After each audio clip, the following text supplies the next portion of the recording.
So Jordan, just mixing and matching last week with the injuries that you guys dealt with, the difficulty from a defensive standpoint when you're that low on numbers. How tough is it? Yeah, I mean, that's something that's hard to do. And the first thing you got to do is realize what a guy or guys can do and what they can't do. So you can't ask them to do what they can't do. So kind of have to start there, build what you're trying to stop. Build the scheme what you're trying to stop with what the guys can do. So it makes it hard, but I mean it's kind of fits our scheme too a little bit. So I'm assuming you were happy with the way you came out and what you did through the plan for what they did. How about when they adjusted and went big? How did you feel your guys responded when they? Well, we knew that there was certain ways that they, I won't say beat us, but there were certain ways that they had scored all year and what they like to do. And we felt if we could take that away and make them do something that not that they're not good at, because they are. They're good at a lot of things. But if we can make them win the game, in the big sets, and they really got us on some. And I knew they were gonna, before the ball was snapped, that they were gonna get us.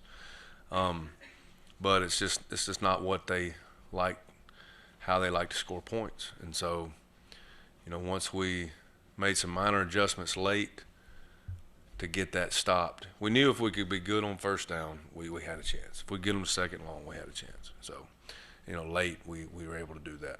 And then again, if you go to that, for them, if you in any offense, if you go to that big approach, you're not really stopping the clock. So I knew that time was on our side. So Kansas's offense, obviously much more productive last couple weeks. As simple as the quarterback starting to play well and starting to play. Yeah, I think they're very similar philosophy-wise with finding out what their guys can do, how they have to distribute the ball to be successful, formation, shifts, motions, very similar to what we have to do defensively with our number situation. And I think they're very, very similar to that. But it does revolve around the quarterback, Daniels. A couple of years now with Scotty Young. What makes him tick? I'm sorry, say that. You've had a couple of years now with Scotty Young. What makes him tick? I mean, there's two guys that I've really kind of compared this year, and that's him and Jackie Matthews. They find the ball, and that's the simple answer to your question. They have a nose for the football. They tend to have a natural ability to do that, and which is why we play them in some of those overhang situations. A lot of times, is they have, they can find it. It's such an instinct sometimes at the second level.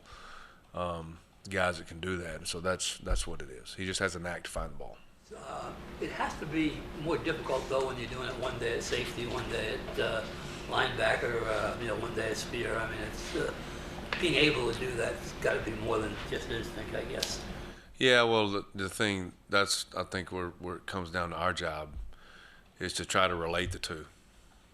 Is have certain calls where a safety is playing linebacker, which we do in our defense, and vice versa, where a linebacker may be playing safety, so that the techniques and the coverage adjustments are kind of carry over to each other.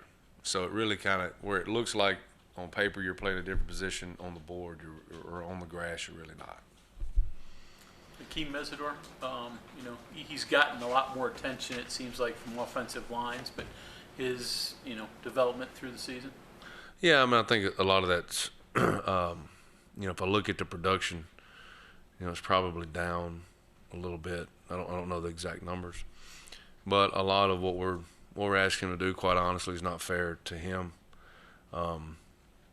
But if you'll look at a lot of plays that other guys are making, a lot of it is because of the skill set that he is getting with an interior, whether it's against the run game or pass rush.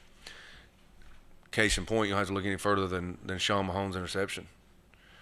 We put in a pass rush deal that we normally do not do, where guys really don't have a certain responsibility. They're working off of the guy on their side. So Akeem reads the protection, and he ends up right in Thompson's line of sight with his hand up, which the ball goes a foot higher. He sells it because of his hand, and that was just what he needed to miss his receiver and it hit Sean Mahone. All he had to do was catch the ball. So a great play by Sean. I'm not saying that, but it was caused by Akeem Messidor. He's never. I'm the only one that's going to know that. Coach's film and point it out to him. That's not going to show up on a stat sheet. And so go back to having D linemen understand not every successful pass rush is a sack. So once they understand that, so his development's fine. He has the ability to move around, and we got to be able to do that in the future. Lassiter, he seems like he's been here 15 years. I mean, guys,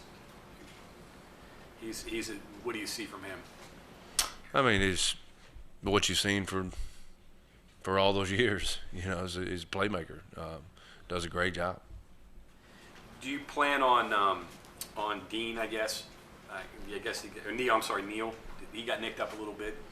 Yeah, I'm planning on him playing. He did. It's not very severe looking on film, but you don't know that, and probably won't know that till Saturday.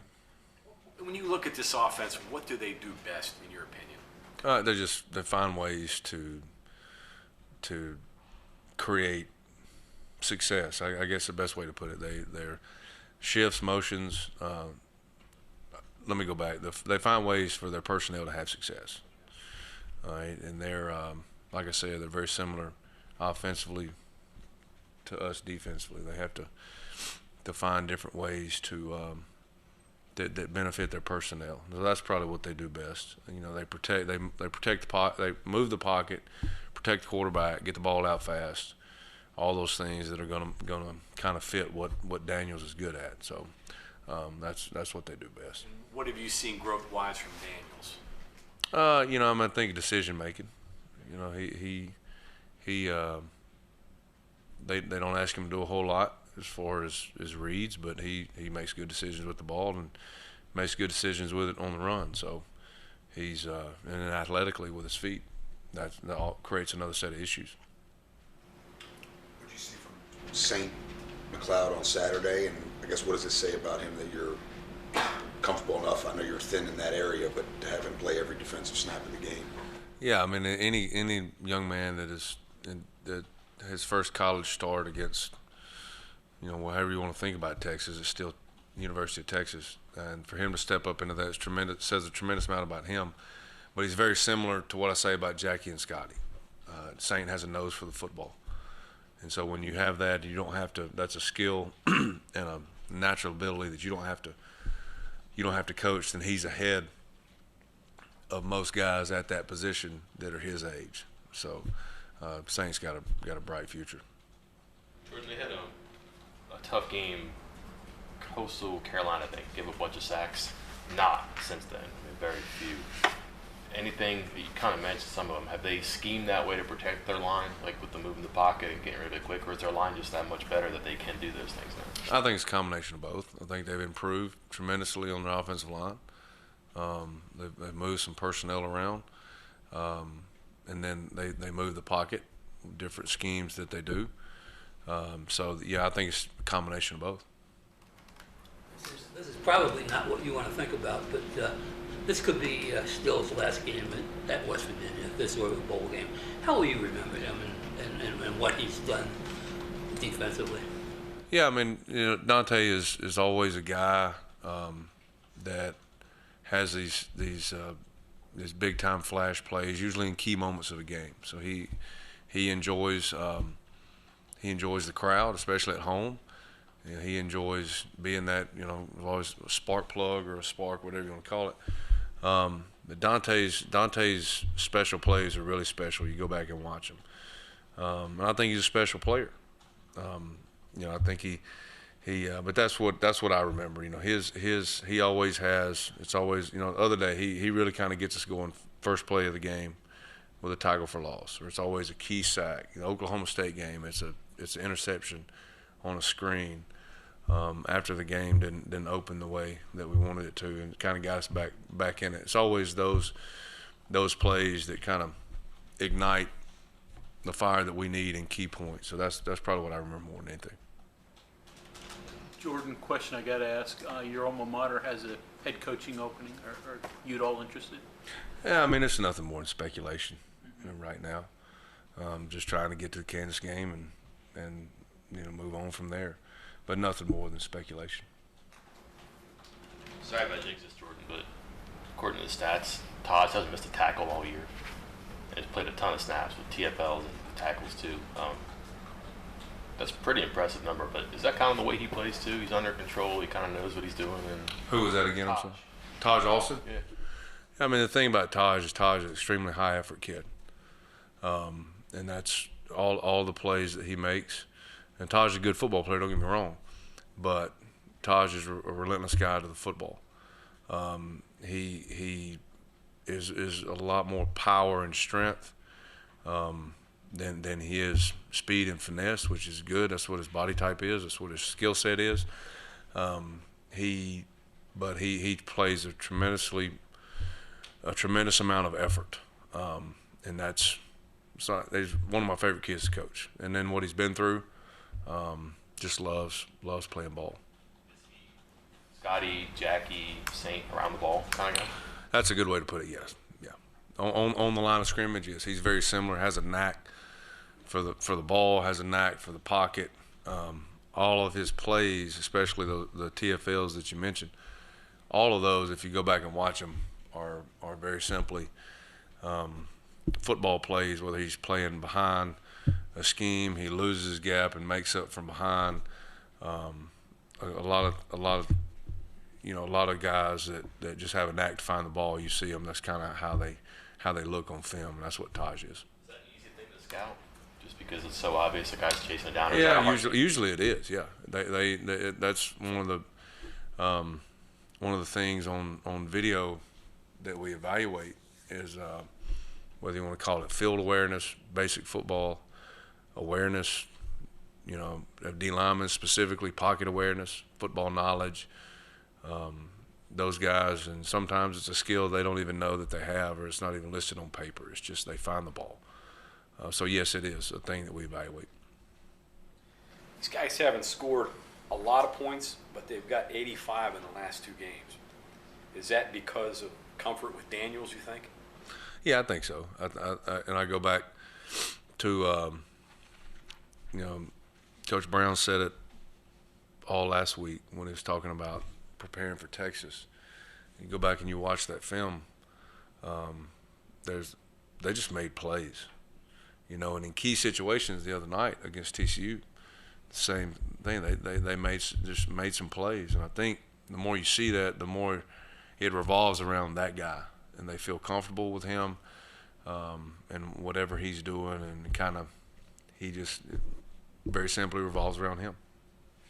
You go into it, I ask everybody, I'll ask you, with kind of the unknown, that they're a 2-9 team, it's a night game, nothing to lose, just throw everything at you. Do you kind of go in with that plan? How you going to defend it?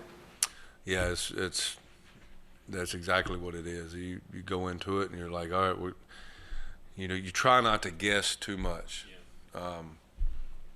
To say, hey, we need to see this, we need to be ready for this, because then it becomes kind of confusing to your kids. Hey, what are we really preparing for see? So you're going to prepare to see what they are, and then our job as coaches, my job is to have everybody, hey, all right, in the back of your head, let's be ready for this. And I think you have to look at it in terms of what can they be successful doing. So, if I, just like preparing for anybody else, I'm not going to prepare for somebody who's, think I may get a power run team, but they don't have the personnel to be a power run team. They're not going, not going to do that. They may formation and shift you and motion you, but they're not going to. So I guess it's going to be imperative for your guys up top to say, okay, who's in the game? Are there two quarterbacks in the game, but not your players don't overload them. You Yeah. guys, it's more on It's you. all on us as coaches.